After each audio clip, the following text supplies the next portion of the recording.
वळूया पुढच्या बातमीकडे।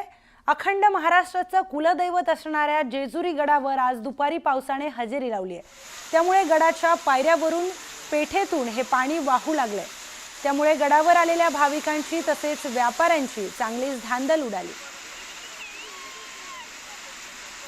या संदर्भात अधिक माहिती घेऊयात आपले प्रतिनिधी जितेंद्र जाधव यांच्याकडून। जितेंद्र, जेजुरी गडावर आज पावसाने हजेरी लावल्याचं चित्र दिसतंय, काय माहिती? अगदी खरे, आपण बघतोय की राज्यामध्ये विविध ठिकाणी अवकाळी पावसाने हजेरी लावलेली आहे। त्यामध्ये लहान मुलांना सुट्टी देखील लागलेली आहे आणि तीर्थक्षेत्राच्या ठिकाणी येणे जाणे पर्यटकांची वाढलेलं आहे।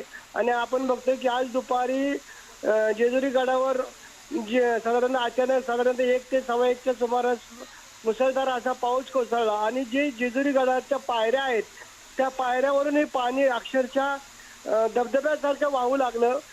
यामध्ये व्यापाऱ्यांची तर धांदल उडाली। त्यामध्ये आलेले जे भाविक भक्त आहेत यांना देखील ताडपत्रीचा असेल, प्लास्टिक कागदाचा असेल याचा आसरा घ्यावा लागला। आणि आपण बघतोय की मिळेल त्या ठिकाणी हे पर्यटक असतील, व्यापारी असतील, ते आपली पावसापासून अगदीच धन्यवाद जितेंद्र, आपण दिलेल्या सविस्तर माहितीसाठी। तर पुढची बातमी पाहूयात। सोलापूर वडजी गावात मुसळधार पावसाने हजेरी लावली आहे। मुसळधार पावसामुळे वडजी येथील नागरिकांच्या घरात पाणी शिरलंय आणि त्यामुळे स्थानिकांची चांगलीच तारंबळ उडाली आहे। अवकाळी पावसामुळे शेतकऱ्यांसह गावातील नागरिकांचेही मोठ्या प्रमाणात हाल झालेत।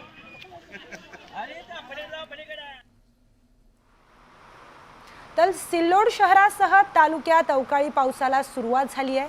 सिल्लोड शहरासह इतर ठिकठिकाणीही मुसळधार पाऊस सुरू झाल्याने गावकऱ्यांची एकच तारंबळ उडाली आहे। तालुक्यातील काही ठिकाणी वादळी वाऱ्यासह पाऊस पडतोय।